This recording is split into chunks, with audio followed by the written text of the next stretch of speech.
दोस्तों नमस्कार। जिस तरह से भारत में राजनीति बदल रही है और जो 15 अगस्त को प्रधानमंत्री जी ने अपने भाषण में कहा, उससे ये लगता था कि बीजेपी इस बार अपने संगठन में कुछ बड़ा फेरबदल करने वाली है। क्योंकि विकसित भारत की जब आप बात करते हैं, तो विकसित भारत में राजनीति के अलावा और बहुत कुछ चीजें इंपॉर्टेंट हो जाती हैं। और पूरी दुनिया में जितनी भी विकसित देश हैं, वहां की अगर आप राजनीतिक पार्टियों को देखें, तो वो बहुत सारे सामाजिक के साथ साथ आर्थिक, वैज्ञानिक और बाकी मुद्दों पर जो समाज से संबंधित होते हैं, उनमें उनके डिविजन्स होते हैं, उनमें उनके संगठन के अंदर अलग अलग ग्रुप्स होते हैं, थिंक टैंक्स होते हैं। लगता था कि शायद बीजेपी भी इस बार 2047 जो प्रधानमंत्री जी का सपना है विकसित भारत का, उसको ध्यान में रख के पार्टी का जो संगठन है उसमें उस तरह के बदलाव करेगी। लेकिन जिस तरह से पार्टी के संगठन के ऊपर जो आज घोषणाएं हुई हैं, उससे ये लगता है कि अभी भी शायद बीजेपी को लगता है कि राजनीति के अलावा इस देश में और किसी चीज की जरूरत नहीं है। आज हम इसी मुद्दे पे चर्चा करेंगे और ये देखेंगे कि किस तरह से बदलते हुए भारत में बीजेपी के पास एक मौका था देश की राजनीति को बदलने का और खासकर उन लोगों को मैसेज देने का जो इस समय बीजेपी से उखड़े हुए हैं, चाहे वो युवा हो या किसान हो या कोई और वर्ग हो। एक बहुत अच्छा मौका था ये बताने का कि आप चिंता ना करें, हम आपकी समस्याओं को समझते हैं, हम आपके साथ हैं। लेकिन जिस तरह से संगठन की घोषणा हुई है, उससे लगता है कहीं ना कहीं बीजेपी चूक गई। अब वो कहां चूकी है, किस आधार पे मैं कह रहा हूं, ये मेरे विचार में आपके सामने रख रहा हूं। आपके विचार मेरे से अलग हो सकते हैं और बहुतों को ये लगता होगा कि मैं राजनीतिक पार्टी के अंदरूनी मामलों में दखल देने वाला कौन होता। निश्चित रूप से एक वोटर होने के नाते मुझे जो भी राजनीतिक पार्टियां हैं उनकी सोच को समझना जरूरी है, तभी तो मैं एक इन्फॉर्म्ड वोटर बन पाऊंगा। इसीलिए मेरे विचार मैं आपके सामने रख रहा हूं। दोस्तों, हम बात कर रहे हैं विकसित भारत की। प्रधानमंत्री जी कह रहे हैं देश को विकसित भारत के लिए तैयारी करनी, लेकिन अपनी ही पार्टी के संगठन में वो झलक नहीं दिखती है। इसीलिए मैं कह रहा हूं कि क्या बीजेपी से बहुत बड़ी चूक हो गई। इससे एक चीज तो सामने आती है कि बीजेपी के अंदर शायद इंटरनल डिस्कशंस जितने होने चाहिए नहीं होते हैं। अभी भी वही पुरानी सोच के लोग थिंक टैंक में हैं। नया ब्लड, नई सोच बीजेपी के थिंक टैंक में नहीं आई है। इसीलिए जो आज घोषणाएं की गई, ये उसका रिफ्लेक्शन है। इसीलिए मैं कह रहा हूं कि बीजेपी का जो रिस्ट्रक्चरिंग 2026 में हुआ है, वो एक मौका खोने वाली बात है। कारण, बीजेपी अभी तक अपने आप को एक इलेक्टोरल मशीनरी के रूप में पूरी तरह से स्टैब्लिश कर चुकी है और जो इलेक्शन में हमें रिजल्ट्स दिखता है। लेकिन जब हम विकसित भारत की बात करते हैं, तो हमें चाहिए फ्यूचर रेडी पॉलिटिकल इंस्टीट्यूशन, ना कि पॉलिटिकल पार्टी। बीजेपी को पॉलिटिकल पार्टी से पॉलिटिकल इंस्टीट्यूशन बनना होगा। अब उसकी क्या जरूरतें हैं, वो मैं आपके सामने रख रहा हूं। जो आज बीजेपी ने ऑर्गेनाइजेशन की घोषणा करी, उसके अंदर 13 vice president, 8 general secretary, 16 secretary और 7 मोर्चाओं के पदाधिकारियों की घोषणा हुई। इनको हम एक एक करके एनालाइज करेंगे। तो कहने का मतलब यह है कि BJP has restructured its political machinery but missed the opportunity to restructure itself for India of 2027 to 2047, जब तक हम विकसित भारत ना बने। तो आप विकसित भारत बनने की तरफ आगे बढ़ना चाहते हैं, लेकिन आपकी सोच और आपका सिस्टम आज की दुनिया में आउटडेटेड है। ये एक चिंता की बात है। इसीलिए इशू ये नहीं है कि आपने किसको अपॉइंट किया। मुझे इंडिविजुअल्स में कोई इंटरेस्ट नहीं। आप जिस मर्जी को वहां बैठाएं, एक्स वाई जेड कॉम्पिटेंट है या नहीं है, मैं उस पर कोई वैल्यू जजमेंट नहीं करूंगा।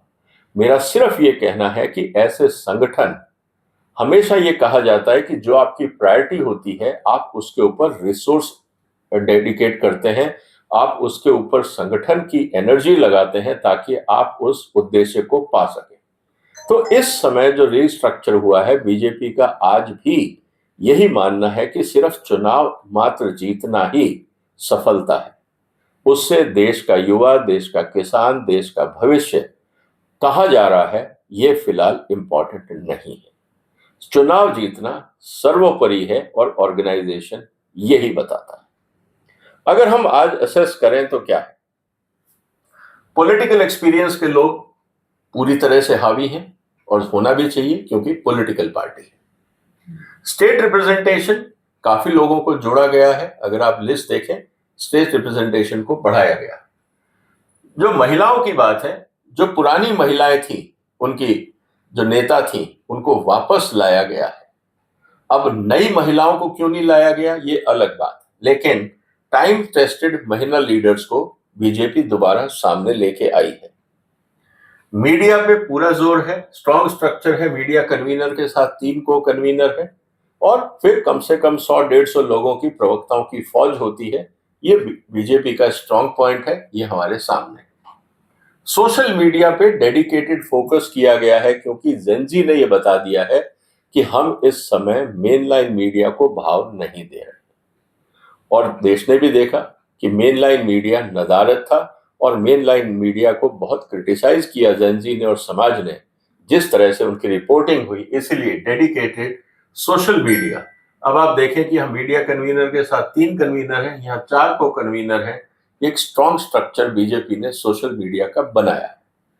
नॉर्थ ईस्ट एक डेडिकेटेड फोकस है, वहां पे संबित पात्रा को इंचार्ज बनाया है और उस पर फोकस है। ऑर्गेनाइजेशनल सपोर्ट, अगर आप संतोष जी की बात करें और 2 जॉइंट सेक्रेटरीज दिए गए हैं, ये ऑर्गेनाइजेशनल सपोर्ट टेक्निकली बीजेपी और आरएसएस के बीच में समन्वय का काम करता है, जिसको पहले की तरह मजबूत रखा गया है। लेकिन चिंता की बात कहां है? इस समय देश में सबसे बड़ा जो चिंता का वर्ग है वो है हमारा यूथ, और ये सबसे बड़ा वोट बैंक है। 2029 में यूथ जो जेनजी है, ये 38 करोड़ वोटर होंगे, और बीजेपी ने जिस तरह से फोकस होना चाहिए था यूथ के ऊपर, वो नहीं किया है। एक व्यक्ति को इंचार्ज बनाया है यूथ मोर्चा का, जबकि जरूरत क्या थी? यूथ के साथ साथ एजुकेशन, स्पोर्ट्स, एम्प्लॉयमेंट, इस पे फोकस भी बीजेपी को करना चाहिए था, ताकि जेनजी को ये मैसेज जाए कि पार्टी इस समय सीरियस है और पार्टी सरकार के साथ तालमेल करके युवाओं की समस्याओं को कैसे एड्रेस किया जाए, हम इसके लिए सजग हैं। इसीलिए हमने ये नए डिपार्टमेंट बनाए। ये एक बहुत इंपॉर्टेंट मौका था बीजेपी का, जो बीजेपी चूक गई। आज हम बात कर रहे हैं टेक्नोलॉजी और एआई की। 15 अगस्त के भाषण में भी मोदी जी ने कहा, लेकिन पूरी तरह से टेक्नोलॉजी और एआई के ऊपर कोई थिंक टैंक या कोई भी कन्वीनर बीजेपी ने अपने संगठन में नहीं बनाया। इसका मतलब अभी भी बीजेपी को लगता है ये एक टाइम पास एक्टिविटी है, इस पे ज्यादा ध्यान देने की जरूरत नहीं है, जो सबसे बड़ी चुनौती आने वाले दिनों में बनने वाली है। Economics of trade, economics and trade को लेकर भी भारत में जिस तरह से व्यापारी वर्ग है, जिस तरह से इंडस्ट्रियलाइजेशन होना चाहिए, जिस तरह से विदेशी निवेश आना चाहिए, वहां बहुत सारी चिंताएं हैं। चाहे वो भ्रष्टाचार हो, स्टेट लेवल में इम्प्लीमेंटेशन के इश्यूज हो। पार्टी अगर उन स्टेक होल्डर्स के साथ इंटरफेस नहीं करेगी, तो फिर जो बड़ी लॉबीज हैं मंत्रालयों में ब्यूरोक्रेसी के साथ मिलकर वो ही कानून बनवाएंगे, और जो वाइडर ऑडियंस है, इसीलिए अगर हम देखें एमएसएमई की हालत खराब है, क्योंकि उनकी बात सुनने वाला कोई नहीं है। और पार्टी अगर यहाँ पे एक संगठन बनाती उद्योगों के लिए, तो वो उचित होता। आरएसएस में संगठन है। अब आप ये कहेंगे कि साहब हम आरएसएस से नॉलेज लोन ले लेंगे, बेहतर होता एज ए पॉलिटिकल ऑर्गेनाइजेशन आप अपनी बात रख पाते।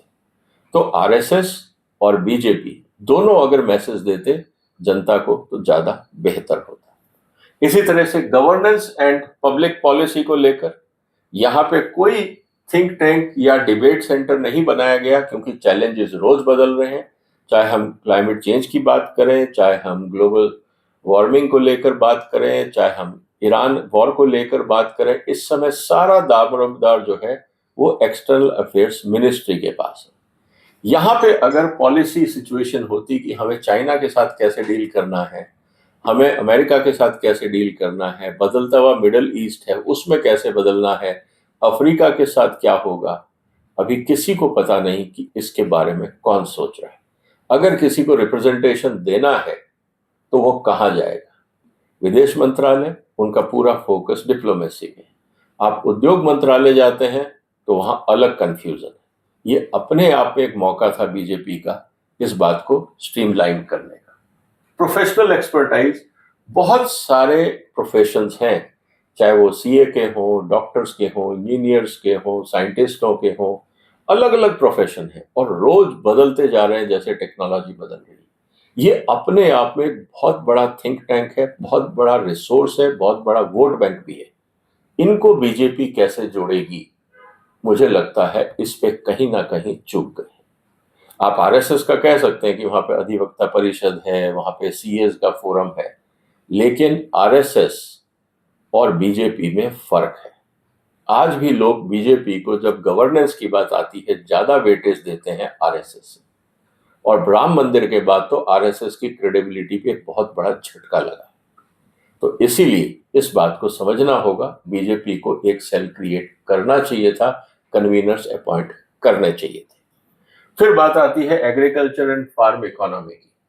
हमने ये देखा कि आपने एक मोर्चा बनाया, लेकिन जब किसान आंदोलन हुआ था उस समय आरएसएस और बीजेपी कंफ्यूज स्टेट में थे। जिस तरह से जंतर मंतर पे जेनजी का प्रदर्शन था, बीजेपी और आरएसएस का युवा मोर्चा कंफ्यूज था, कहीं वो सामने नहीं थे कि उनकी मांगे क्या हैं और जेनजी जो कह रहा है वो सही है या गलत है। पूरी तरह से नदारद थी बीजेपी और आरएसएस। यही स्थिति थी किसान मोर्चा की जब बात हुई थी किसान आंदोलन की। इसका मतलब यह है कि बीजेपी सिर्फ पॉलिटिकल एंगल पे काम कर रही है, जो कंसर्न इश्यूज है वहां तक नहीं पहुंच पा रही है, और इससे जो पार्टी की पकड़ है समाज पे वो कमजोर होती है। तो 5 मुद्दे जिनको मैं आपके सामने लेके आया हूं, जो आज घोषणा हुई, मैं उसकी बात कर रहा था। Political organisations to knowledge organisation to align with changing डेमोग्राफीज।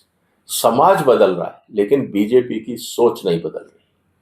चिंता की बात यही डिपार्टमेंट बीजेपी में 20 साल पहले थे, यही डिपार्टमेंट आज है, जबकि भारत जो है 2014 का भारत नहीं रहा है। जो जेनजी आज हैं 2014 में वो वोटर नहीं थे, लेकिन 2029 के चुनाव में वो 38 करोड़ वोटर होंगे, जबकि आज तक बीजेपी को पूरे देश में सबसे ज्यादा अगर वोट मिले हैं वो मिले हैं करीब 23 करोड़। तो जेनजी की संख्या बीजेपी को मिलने वाले टोटल वोट से ज्यादा है, और आप उनको क्या इग्नोर कर पाएंगे? ये एक चुनौती है बदलते हुए भारत की।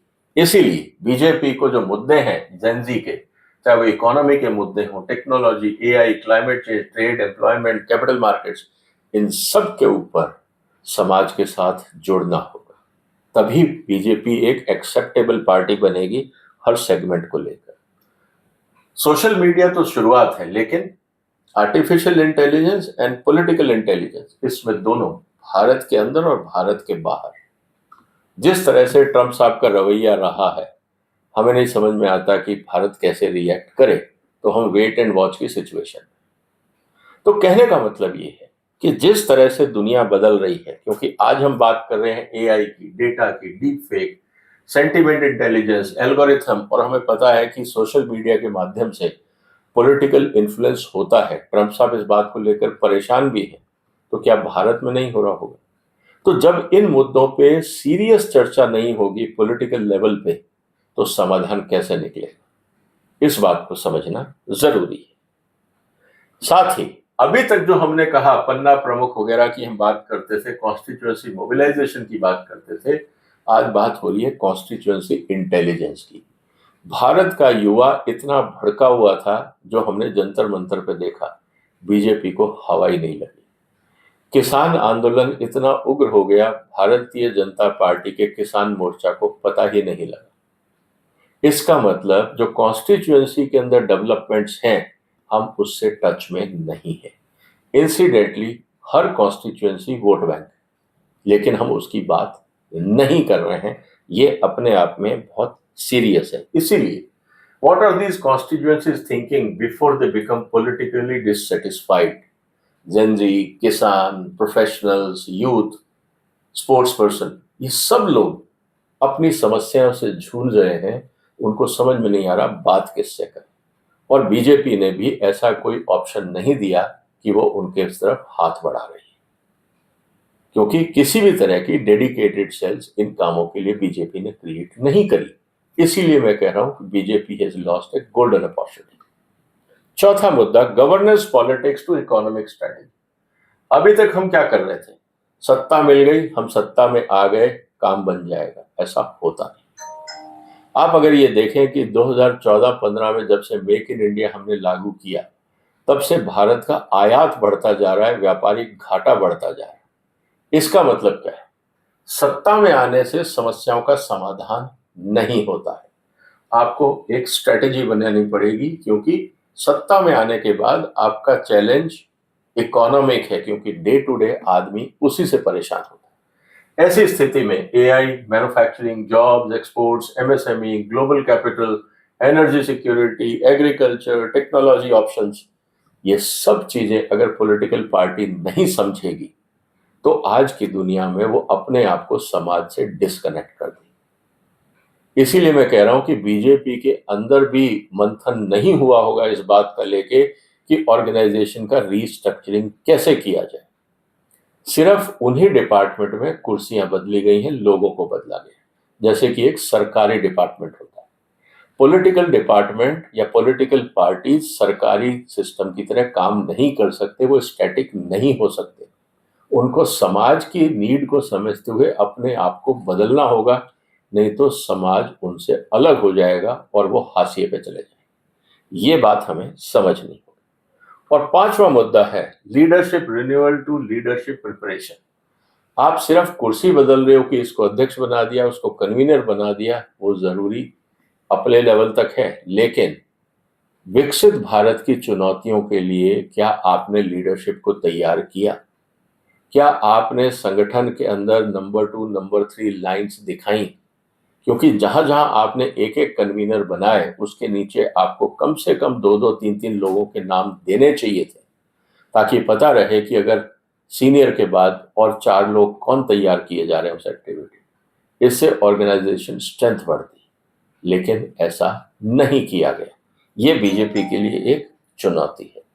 तो क्वेश्चन अब जो हम कह सकते हैं कि where is the institutional mechanism for producing the next generation of national leader who understands economics, technology, geopolitics, constitutional governance and global businesses।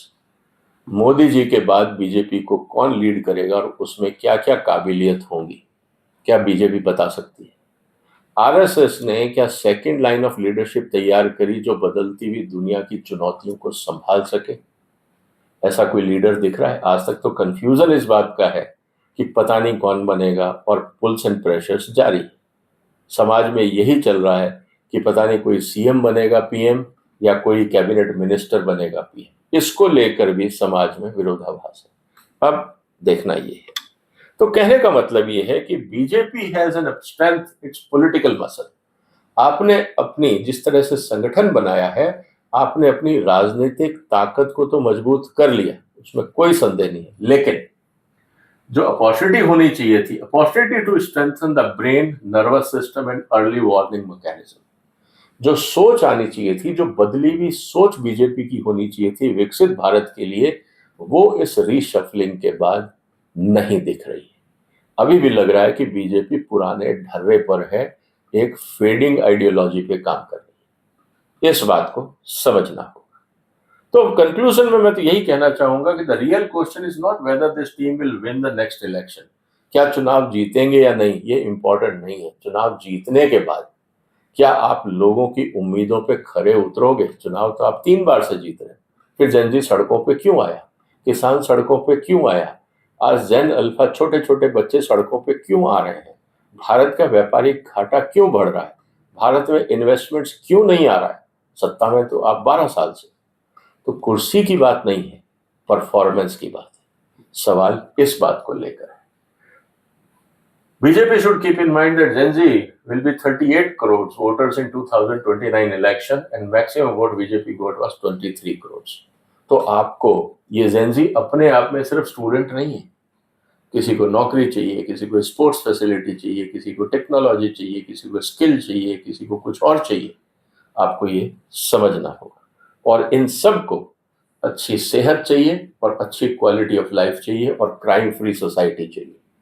चुनौतियां बहुत बड़ी हैं, लेकिन जब आप बीजेपी का स्ट्रक्चर देखते हो तो लगता है कि कहीं ना कहीं एज ए पार्टी बीजेपी का सिर्फ एक ही एजेंडा है कि चुनाव जीतो, उसके बाद चुनौतियां गंभीर हैं। इसीलिए the serious policy intellectual character जो बीजेपी को चाहिए था वो नहीं है। इसीलिए मैं कह रहा हूं, मेरे को इंडिविजुअल से मतलब नहीं है, मेरे को पार्टी के संगठन की संरचना में प्रॉब्लम दिख रही है।